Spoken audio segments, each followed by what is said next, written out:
নমস্কার দর্শক বন্ধুরা।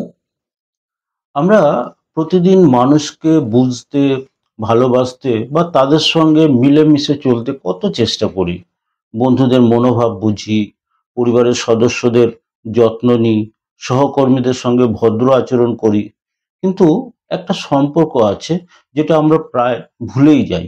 সেটা হলো নিজের ভেতরে যে মনের সাথে সম্পর্ক।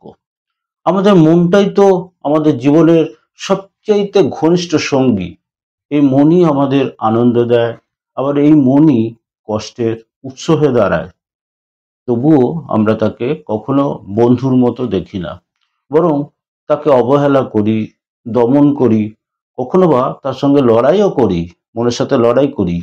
ভেবে দেখুন তো, সারাদিনে আপনি কতবার নিজের সঙ্গে কথা বলেন, আমি পারবো না, বা সবকিছুই আমার বিরুদ্ধে যাচ্ছে, আমি ব্যর্থ। এই কথাগুলো আপনি কাকে বলছেন? নিজের মনের কাছেই, যে মন আপনার প্রতিটি চিন্তা, প্রতিটি অনুভূতির কেন্দ্রবিন্দু। তার সঙ্গে আপনি যদি যুদ্ধ করেন, তাহলে আপনার জীবনের শান্তি আর কোথায় থাকবে? নিজের মনের সঙ্গে বন্ধুত্ব করা মানে নিজেকে ভালোবাসতে শেখা, নিজেকে বুঝতে শেখা, আর নিজের অসম্পূর্ণতাটাকে মেনে নিতে শেখা। মনকে দমন করে নয়, তাকে ভালোবেসে নিয়ন্ত্রণ করতে শেখাই হচ্ছে আসল জ্ঞান। যেমন একজন ভালো বন্ধু আপনার দুর্বলতাগুলোকে বোঝে, তেমনি নিজের মনের ভুল, ভয় আর দুঃখকে বুঝতে শেখা জরুরি। যখন মন ক্লান্ত হয় তখন জোর করে হাসার চেষ্টা করবেন না, বরং তাকে একটু বিশ্রাম দিন।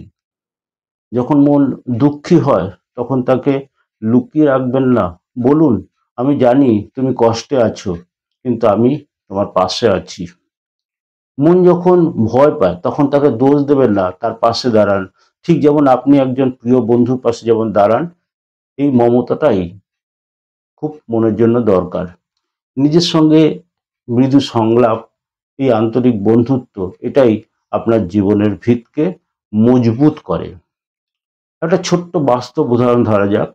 অনেক সময় আমরা ভুল করি, ব্যর্থ হই, কেউ কিছু বললে কষ্ট পাই, তখন আমরা নিজের উপর রাগ করি, নিজেকে দোষ দিতে থাকি। কিন্তু যদি আমরা তখন বলি, হ্যাঁ, আমি ভুল করেছি, কিন্তু আমি শিখবো, আবার চেষ্টা করব, তাহলে মন ধীরে ধীরে শান্ত হয়। এই একটুখানি দয়া, এই একটু ছোট্ট আত্মসহানুভূতি আমাদের মানসিক ভারসাম্যটাকে ফিরিয়ে আনে। মনোবিজ্ঞানের গবেষণায় দেখা গেছে, যারা নিজের সঙ্গে সহানুভূতিশীল, অর্থাৎ যারা নিজের মনের সঙ্গে নরম আচরণ করেন, তারা তুলনামূলকভাবে বেশি আত্মবিশ্বাসী, কম উদ্বিগ্ন এবং জীবনে বেশ সুখী হয়। কারণ তারা নিজের সঙ্গে যুদ্ধ না করে নিজেদের মনের সঙ্গে সংলাপ করে চলেন। আমরা সবাই বাইরে সম্পর্ক গড়ে তোলার কৌশল শিখি, কিভাবে কথা বলতে হবে, কিভাবে আচরণ করতে হবে, কিভাবে অন্যকে বুঝিয়ে নিজের পক্ষে আনতে হবে, এগুলো নিয়ে ভীষণ চর্চা করি। কিন্তু কেউ আমাদের শেখায় না নিজের মনের সঙ্গে সম্পর্ক করা বা বন্ধুত্ব করার কৌশল। মনকে বন্ধুর মতো আচরণ করা মানে নিজেকে নিয়মিত পর্যবেক্ষণ করা, নিজের চিন্তাগুলোকে বিচার না করে কেবল দেখা। যেমন, আমি এখন দুঃখিত বা আমি রেগে আছি, এই অনুভূতিগুলোকে তাড়িয়ে না দিয়ে তাদের অস্তিত্বটাকে মেনে নেওয়া, খুঁজে নেওয়া যে আমি এই মুহূর্তে এই অবস্থায় আছি।